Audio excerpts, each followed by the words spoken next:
Graça e paz, meu povo lindo, como é que vocês estão? Tudo bem? Nós vamos estudar baseado no modelo de aplicação OICA, que é nada mais nada menos do que o método devocional. Alguns autores vão chamar esse método de método indutivo, porque na medida que você vai fazendo perguntas ao texto, você vai sendo induzido a entender o que o texto diz. E, ao mesmo tempo, você induz o texto a te responder. Então, eu quero trabalhar com você de forma muito prática. Cada letra dessa sigla tem um significado.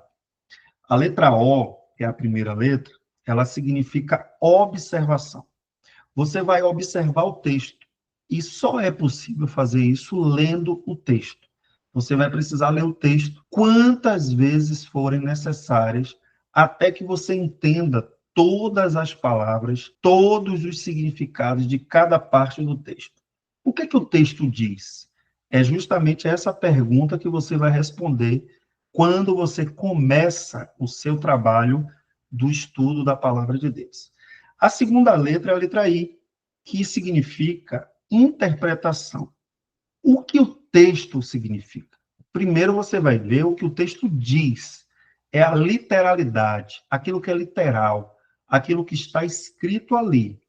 Só que tudo que está escrito literalmente tem um significado. E para isso você vai ter que recorrer ao contexto da época. Você vai ter que entender um pouco sobre a cultura da época. Então a interpretação ela é fundamental. A terceira letra é a letra C, que é de correlação. Ou seja, o que a Bíblia diz sobre essa parte que eu estou lendo em outros textos? Quais são os outros textos da Bíblia que me ajudam a entender esse texto, que no caso é o texto de João, capítulo 15. Calma que a gente vai ver isso aqui na prática. A última letra é a letra A, né? Onde a gente vai ver a aplicação. Então, como é que eu posso aplicar essa verdade na minha vida? O que é que eu posso fazer com esse texto, colocando ele em prática? Certo? Então, já deu para entender aí o significado de cada letra dessa sigla conhecida como OICA, que também é a mesma coisa que estudo devocional, e que também pode ser chamado de estudo indutivo. Ok. Então, vamos agora para a prática, tá bom? A primeira coisa que eu vou fazer quando eu estou diante do texto de João, capítulo 15, é ler o texto. E para isso, eu tenho que ter uma visão geral, não é isso? Eu preciso ter uma visão geral do texto. Então, tenha em mente a visão geral do livro. O que é o Evangelho? O Evangelho é um estilo literário. Ok. O Evangelho não é uma biografia, ainda que tenha biografia no Evangelho. Os Evangelhos falam de Jesus? Sim. Os Evangelhos falam de outros personagens da Bíblia? Sim. Mas é uma biografia somente? Não. Então, o Evangelho é um estilo literário. Você tem que ter isso em mente. Ok? Lembra lá de introdução bíblica, a divisão do Antigo Testamento, do Novo Testamento. A divisão do Novo Testamento, você vai lembrar que começa com os 4 evangelhos. Os evangelhos, eles têm uma finalidade de mostrar a boa notícia. É uma biografia, mas também tem doutrina, tem ensinamento, tem confronto, e vai até a morte e ressurreição de Jesus. Então, você tem que ter uma visão geral. Outra coisa, qual é a diferença de João para Marcos, para Lucas, para Mateus? Os 3 primeiros evangelhos, eles são chamados de evangelhos sinóticos, ou seja, eles foram escritos por uma mesma ótica, né? É basicamente muito parecido. Já o evangelho de João, ele é muito diferente dos demais, porque João ele teve uma finalidade. Ele demonstra no seu evangelho a como Jesus é manifestado como Filho de Deus. Esse é o destaque do Evangelho de João. João ele relata os acontecimentos de Jesus como se fossem cenas de um filme. rememorando ali cada parte, né, de João, a gente vai ver que Jesus, ele cumpriu vários sinais. Ah, pastor, e onde é que eu descubro isso? Você vai ter que buscar nas ferramentas, você vai ter que ter uma Bíblia de estudo, onde você vai poder ver essa introdução ao Evangelho. Ah, mas para ler João capítulo 15 eu preciso fazer tudo isso? Calma. Se você fizer isso, criar o hábito de fazer isso, vai chegar uma hora que isso já vai estar tão internalizado em você que você não vai precisar fazer isso todas as vezes que lê o Evangelho de João. Mas se você ainda não tem essa visão do todo, você precisa ter. Se você ainda não leu o Evangelho de João todo, eu deixo aqui esse desafio para você. Leia o Evangelho. É necessário que você tenha a visão do todo para você entender por que chega aqui no capítulo 15. O capítulo 14 de João é uma transição para a última semana da vida de Jesus. Então, as últimas coisas que Jesus disse estão registradas do capítulo 14 até o capítulo 21. Então, ter essa noção do todo vai te ajudar a entender o que é que João capítulo 15 aqui, que é o nosso texto, está dizendo. Olha como tudo isso que eu expliquei aqui faz parte da observação. Eu tenho que folhear a Bíblia, o antes e o depois, para eu ter essa visão do todo. Então, aqui, Jesus ele vai dizer: eu sou a videira verdadeira, o meu pai é o agricultor. Todo ramo que estando em mim e não der fruto, ele faz o quê? Corta. E todo que dá fruto, limpa, para que produza mais fruto. Então, quando você vai ler um texto como esse, pensa comigo. Você tem que marcar, ó, meu pai é o agricultor. Você entende o que é ser um agricultor? Você entende o que é ser um agricultor? Se não entende, tem que entender. Todo ramo, ó, todo ramo que estando em mim não der fruto, ele o corta, e todo que dá fruto limpa, para que produza mais fruto. Então você vai ter que fazer isso. Você vai ter que ter a visão do texto. O que é uma videira? Ah, eu não sei o que é videira. Vai pesquisar. Ah, eu não sei o que é um agricultor. Vai pesquisar. Da época de Jesus, um agricultor não é a mesma coisa do agricultor de hoje, que tem muitas máquinas, né? Que tem vários equipamentos, tecnologia ali à sua disposição. Claro que nem todo agricultor de hoje tem isso, mas eu estou só mostrando para você que existe uma diferença do agricultor da época de Jesus para o agricultor de hoje. Ele vai falar que o ramo precisa dar fruto, e se não der fruto, ele corta. Essa poda era uma coisa comum? É uma coisa necessária ainda hoje? Obviamente, todo que dá fruto, se o ramo está dando fruto, ele também diz que limpa. Observe que o que não dá fruto, ele corta. Então, essas características do texto, você precisa ficar atento. Para que produza. Então, por que ele corta e por que ele limpa? Para que quem está produzindo produza muito mais fruto. Não é isso? E aí você tem que partir para o texto com perguntas. Na observação, você tem que fazer perguntas ao texto. Não tenha medo de fazer perguntas à Bíblia, tá? Primeira coisa, quem é que está falando? Nesse texto aqui é Jesus. Tudo que está no Evangelho é Jesus que está falando? Não. Ó, se você pegar Mateus capítulo 4, a tentação de Jesus, tem falas ali na tentação que é Satanás. Então você tem que entender isso. Não é porque está na Bíblia que tudo que está ali é Deus falando, tudo que está ali é Jesus falando. Você tem que observar o contexto. Observar. Observação. Para quem ele está falando? Jesus está falando com seus discípulos. Ele poderia estar falando com os fariseus. Ele poderia estar falando com o sumo sacerdote. Ele poderia estar falando com um rei. Ele poderia estar falando com a mulher samaritana. Mas nesse texto ele está falando com quem? Com seus discípulos. Quem são os personagens envolvidos nesse momento aqui? Jesus, porque ele vai dizer que ele é a videira. Aí é bom você entender qual é a importância da videira para Israel, um país, né, uma região árida, que não tinha assim, né, tanta tecnologia como tem hoje, mas pense comigo, a água naquela região árida do mundo, no mundo de Jesus, naquela época, era muito mais difícil. Então, o suco de uva, o vinho, ele era fundamental para a vida, para a sobrevivência do judeu. Boa parte da hidratação dos judeus vinha justamente do fruto da vide. Ah, então é necessário que você fique atento a esse contexto. A segunda coisa, o pai. Jesus fala que o pai é o agricultor. Então é o segundo personagem aí. Ele é a videira e o pai está cuidando dessa videira. A vida de Jesus, durante todo o Evangelho de João, em que os homens vão tentá-lo de todas as formas, pegar Jesus no contrapé, ele permanece fiel, porque o pai é esse agricultor que está cuidando dele. Aí você tem que entender.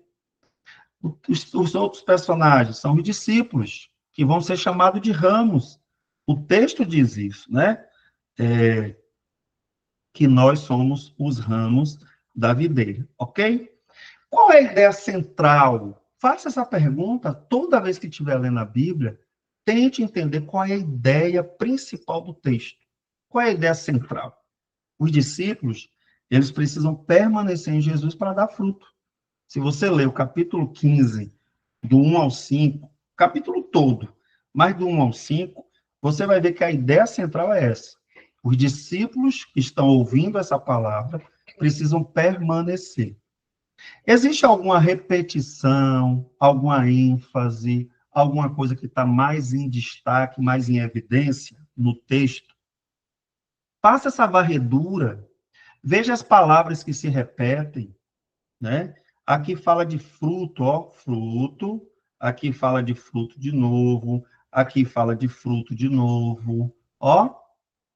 Então, se as palavras se repetem, elas precisam ser consideradas. Outra coisa, o verbo permanecer.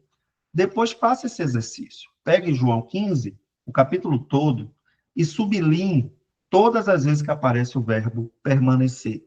Ele é repetido diversas vezes. Se uma palavra se repete muitas vezes, você concorda comigo que ela tem um grau de importância maior? Claro, existe um grau de importância muito maior. Tá bom?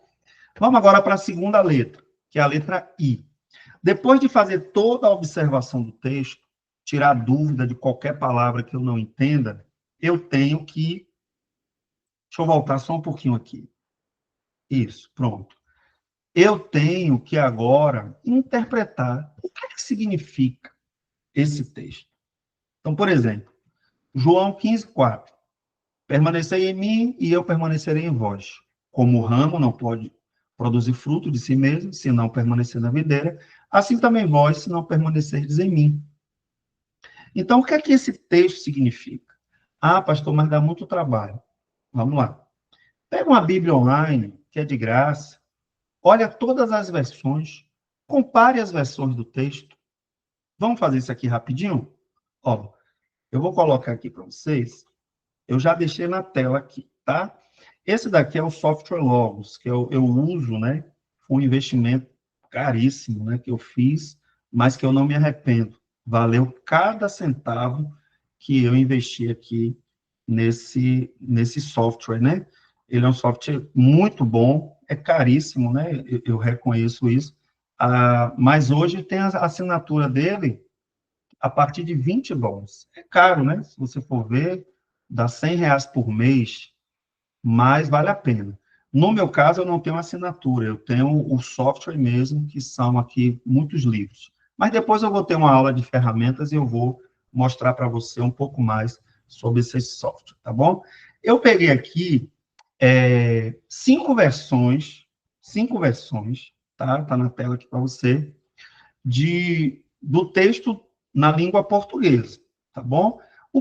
A primeira versão está na ARA, que é a revista atualizada. Depois a NVI, que é a nova versão internacional, a NTLH, que é a nova tradução da linguagem de hoje, a nova Almeida atualizada, que essa é uma versão muito boa, inclusive para púlpito, eu recomendo que você use ela, E nós temos aqui uma mais tradicional, um pouco mais antiga, que é a Revista Corrigida, tá bom?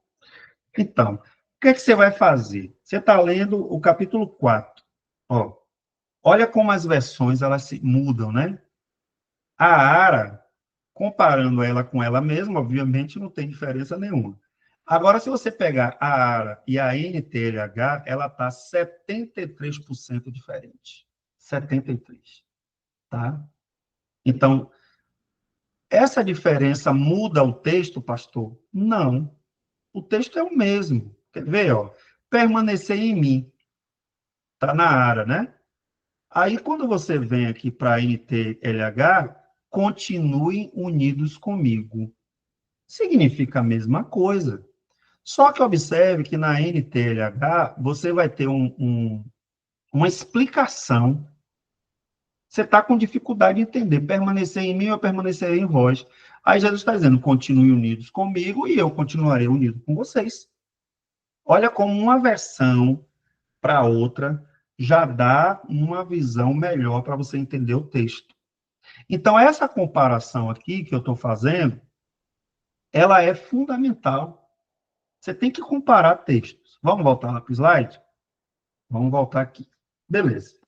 Então, depois desse exercício, que eu não vou gastar muito tempo aqui comparando, tá? Mas você tem que fazer esse exercício sempre. Você vai, né, fazer perguntas novamente. O que significa permanecer em Cristo? Pelo contexto, a ideia é ter um relacionamento contínuo com Ele. Jesus está dizendo para os discípulos que ele quer um relacionamento contínuo. Ah, então é para isso que serve a interpretação? Claro. Não adianta só você ficar observando o texto. Você precisa entender o que o texto está dizendo. A segunda pergunta que eu faço é: o que é dar fruto? Porque o texto fala que é para produzir fruto, mas o que seria isso? Aí você vai ter que recorrer, por exemplo, a Gálatas 5:22, que o fruto é obediência, amor, né? Tem a ver com caráter cristão, todos aqueles frutos ali, todas aquelas partes do fruto do Espírito, elas nos levam a essa realidade. É a obediência, é o caráter cristão, ok? O que acontece com os ramos que não permanecem? São cortados. Por quê? Porque estão mortos espiritualmente, tá? Tem gente que vai dizer que morreu porque foi cortado. Não. O texto diz que eles foram cortados porque estavam mortos. Então, é só uma pimentinha aí na sua acarajé, né? Muito bem. O que significa ser limpo para dar mais fruto? Deus nos molda para crescermos espiritualmente. Então, Deus vai trabalhar com a gente. Ele vai mexer na videira que é dele, né? Ele é a videira, nós somos os ramos. Então, ele tem o direito de dizer o que é que tem que ser feito com os ramos, ok? Pastor, mas como é que eu vou conseguir interpretar? Aí é o que eu digo, você precisa ter ferramentas, tá? Porque você não vai conseguir entender isso aqui da sua cabeça. Então, a primeira coisa, se você não tem uma Bíblia de estudo, seria bom ter, porque uma Bíblia de estudo já vai te dar uma ideia geral, né, que vai facilitar a interpretação do texto, tá? Mas você pode recorrer àquelas ferramentas lá que eu coloquei para você, tá? O Bible Hub, né, Hub, vou mostrar para você aqui o que é que eu uso aqui no Logos, ó. Eu abri o texto, aqui, João 15, ó, tá aqui em cima, tá vendo? Aí aqui, olha o que eu tenho, olha o que o Logos me dá. Claro que isso aqui é de acordo com a minha biblioteca, tá? Minha biblioteca, só para você ter uma ideia aqui, eu tenho 1.149 livros. Todos eles são legalizados, são livros mesmo que foram adquiridos, comprados, né, no meu pacote. Então, não tem nada aqui de pirata, né, ou coisa do tipo, tá bom? Então, eu tenho todos esses livros. Aí, o software, ele vai fazer o quê? Ele vai me dizer todos os livros que eu tenho que comentam João capítulo 15. Tudo isso aqui, tá? Então, vou pegar aqui o comentário de Hernando Dias Lopes, que eu gosto muito. Pronto. Aí começa aqui. Então, ele vai explicar direitinho. Na metáfora da videira, Jesus mostra quão profundamente estamos ligados a ele. Aí ele vai explicando, ó, tá vendo? Detalhe por detalhe. O trabalho do agricultor é cuidar da videira, a fim de que os ramos produzam frutos. Ah, pastor, mas dá trabalho, né? A Bíblia diz o quê? Que ensina que haja dedicação. Olha que eu estou num texto de 5 versículos e eu estou querendo entender o texto. Por quê? Porque a gente já viu que se a palavra de Deus ela é inspirada, foi Deus que colocou na nossa mão, temos que valorizar a palavra de Deus. Não é isso, minha gente? Então, você não pode partir para o texto, né? Você não pode partir para o texto da palavra de Deus com achismo. Você não pode partir para o texto querendo dar significado ao texto. Não. Você tem que buscar o sentido original do texto. Vamos voltar para o slide? Ok. Então, para interpretar, você vai ter que ter ferramentas. Você vai ter que ter ferramentas. Ah, mas a própria Bíblia não ajuda a gente a entender ela, não? Ajuda, claro, claro. Você pode comparar texto com texto? Pode. Você pode pegar o próprio texto, só ele, e fazer uma interpretação? Pode. Mas aí é que tá. Como é que você vai ter certeza se você chegou à interpretação correta? Aí é que entra os comentários. Aí é que entra pessoas que estudaram muito mais do que a gente, né? Para você ir lá e consultar. Aí você vai olhar só um? Não. Por isso que eu preciso ter vários aqui. Ó. Eu preciso ter muitos. Ó, quantos comentários eu tenho para eu poder fazer isso. E lá naquele site que eu já indiquei para vocês, né? Vocês podem ver muito mais coisa também lá. Você pode ver um mapa, você pode ver várias coisas lá, tá bom? Ok. A letra C da correlação, você vai ter que buscar o quê? Concordâncias, tá? Concordâncias. Na sua própria Bíblia, tem referências na nota de rodapé.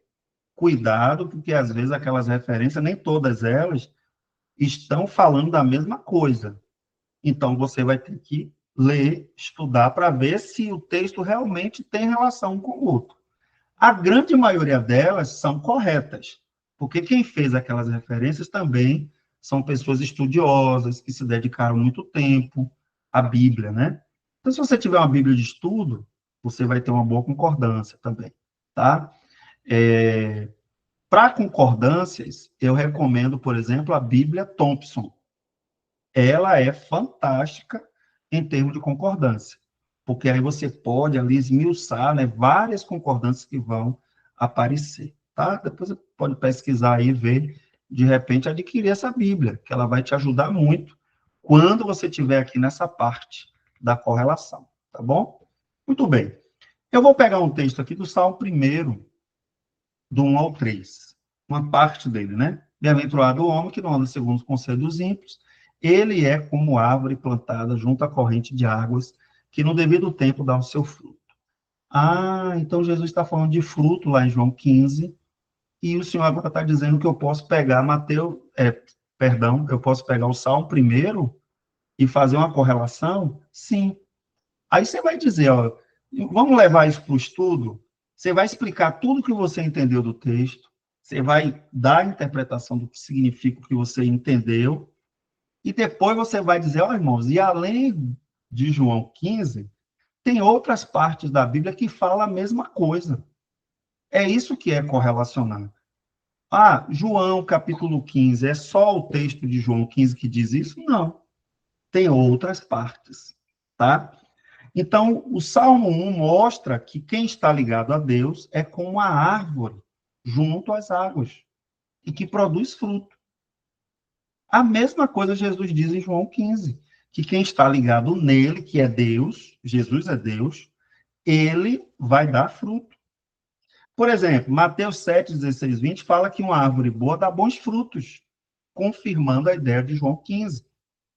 Gálatas 5, 22 e 23 faz uma lista de fruto do Espírito que devem ser gerados em nós. Ah, pastor, eu entendi agora. Quer dizer que toda vez que eu ler um texto, interpretar o texto, eu preciso buscar outros textos da Bíblia que me falem a mesma coisa? Exatamente. Por quê? Se você pegar um texto que só existe aquele texto que fala daquele assunto, não tem outras partes da Bíblia, provavelmente é um texto que não pode ser doutrina. É uma narrativa, é um acontecimento único, é uma coisa que aconteceu, foi um milagre, foi uma coisa que Deus fez específico e que só vai ser aplicável naquele contexto.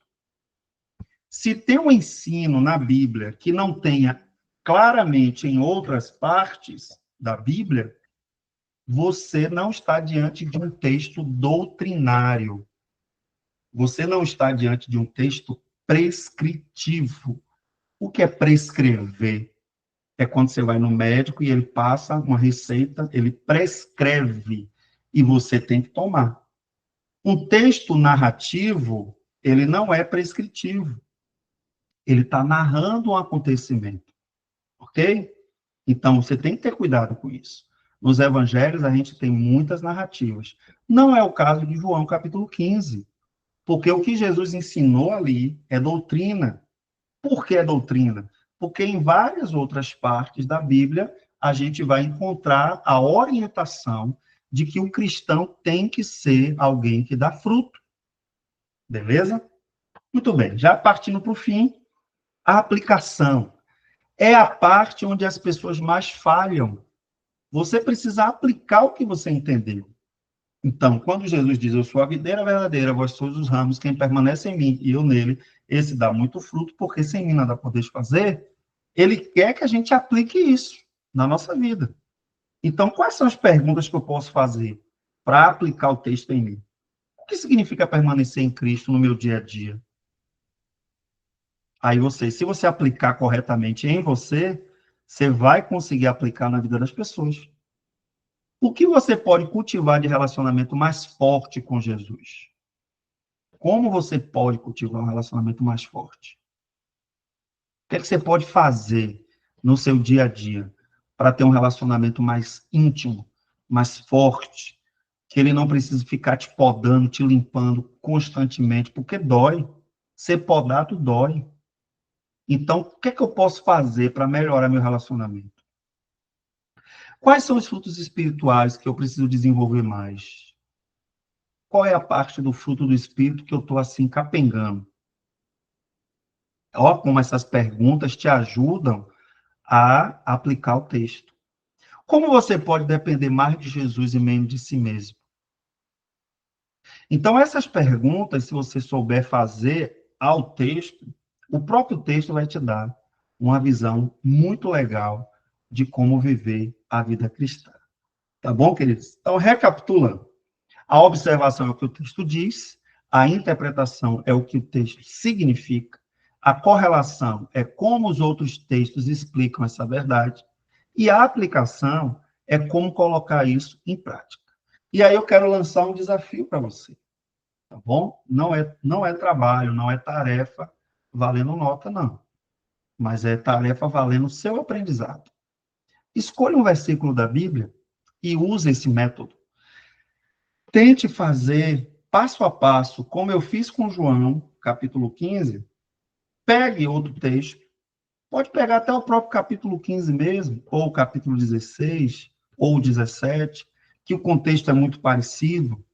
E vá fazendo essas perguntas e veja como você vai conseguir se apropriar mais do que o texto está dizendo.